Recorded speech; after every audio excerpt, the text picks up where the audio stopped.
Halo guys, Assalamualaikum warahmatullahi wabarakatuh. Welcome back to my YouTube channel Amelia Anggia.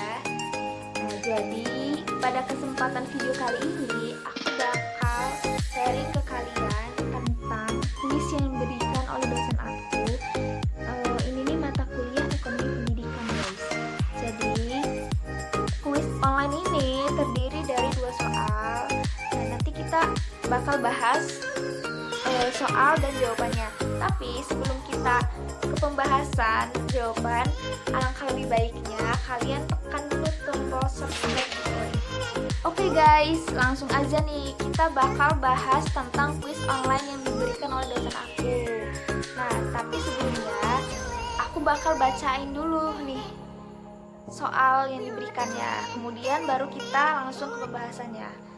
Baiklah guys, langsung aja kita bacain soal nomor 1, yaitu pendidikan merupakan suatu investasi yang berguna, bukan saja untuk perorangan atau individu saja, tetapi juga merupakan investasi untuk masyarakat, bangsa, dan negara. Dengan pendidikan, sesungguhnya dapat memberikan suatu kontribusi yang substansial untuk hidup yang lebih baik di masa yang akan datang. Dari pernyataan tersebut, tersirat makna bahwa pendidikan merupakan salah satu harapan baik untuk masa depan. Bagaimana menurut Anda pernyataan tersebut? Mengapa? Baiklah guys, langsung saja kita ke pembahasan jawabannya. Nah, menurut aku sendiri sih, aku setuju banget dengan pernyataan tersebut bahwa pendidikan merupakan salah satu harapan baik untuk masa depan kita, untuk masa depan bangsa dan negara. Aku setuju sih, karena ya menurut apa yang aku lihat di dunia nyata, bahwa pendidikan itu memang penting, dan orang-orang yang mempunyai pendidikan yang tinggi itu hidupnya itu memang layak, memang sukses gitu. Coba nih kita lihat saja, kita bandingkan antara 2 orang yang pendidikannya tinggi dan rendah. Misalnya pendidikan tinggi S3 dan pendidikan rendah hanya sebatas SD. Kita bisa melihat bahwa orang yang mempunyai pendidikan yang tinggi S3 itu kehidupannya itu bakal tinggi gitu. Beda banget sama orang yang hanya lulusan SD gitu loh. Dan orang yang mempunyai pendidikan yang tinggi ini, dia itu pasti sukses dan berguna bagi bangsa dan negara, karena dia telah mempunyai banyak ilmu sejak dia menempuh pendidikan dari TK, SD, SMP, kuliah gitu kan. Ya begitulah. Pokoknya aku setuju banget tentang pernyataan tersebut. Oke guys, baiklah, selanjutnya kita akan bahas tentang soal yang kedua. Langsung aja, cekidot. Soal kedua yaitu ada 4 kategori yang dapat dijadikan indikator dalam menentukan tingkat keberhasilan pendidikan, yaitu 1. Dapat tidaknya seorang lulusan melanjutkan ke pendidikan yang lebih tinggi. 2. Dapat tidaknya seseorang memperoleh pekerjaan. 3. Besarnya penghasilan gaji yang diterima. 4. Perilaku dalam konteks sosial, budaya, dan politik. 5. Kemampuan, skill atau kecakapan hidup seseorang seiring jenjang pendidikan meningkat. Sesuai ketiga indikator tersebut, apakah relevankah dengan kondisi kita sekarang? Mengapa? Oke guys, langsung aja kita ke pembahasan soal nomor 2, pembahasan jawaban maksudnya ya. Jadi kita akan bahas dari poin per poin, kan itu ada 5 poin.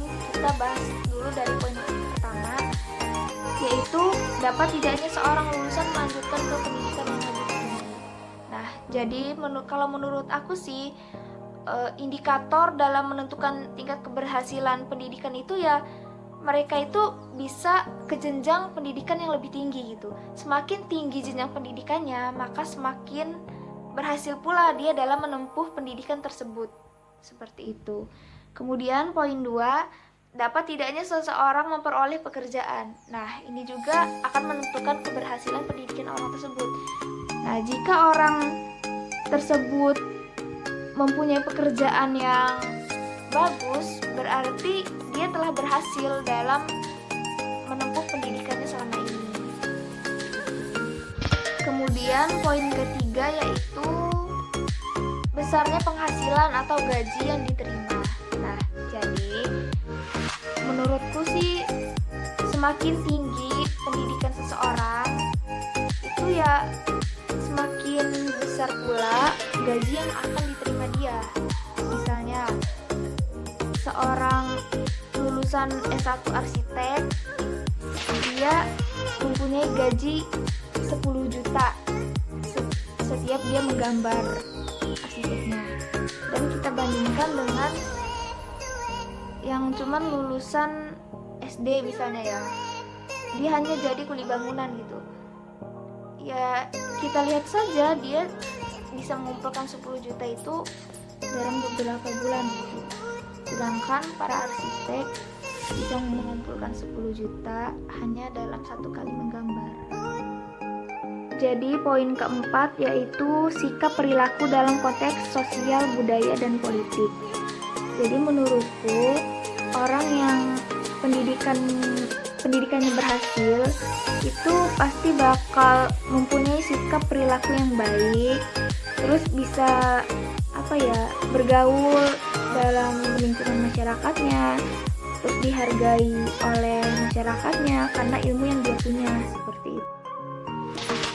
Dan poin yang terakhir yaitu kemampuan atau skill kecakapan hidup seseorang seiring dengan pendidikan meningkat. Nah, jadi menurutku semakin tinggi pendidikan seseorang itu, maka dia akan mempunyai skill yang bagus dan berguna bagi semua orang gitu. Semakin tinggi pendidikan dia, maka semakin banyak pula kemampuan yang dia punya, seperti itu. Oke guys, cukup segini aja video aku kali ini tentang kuis online ekonomi pendidikan dari dosen aku. Nah, kalau kalian suka dengan video ini, jangan lupa like, comment, and subscribe channel aku. Dan cukup segitu aja sih kayaknya. Aku akhiri. Wassalamualaikum warahmatullahi wabarakatuh.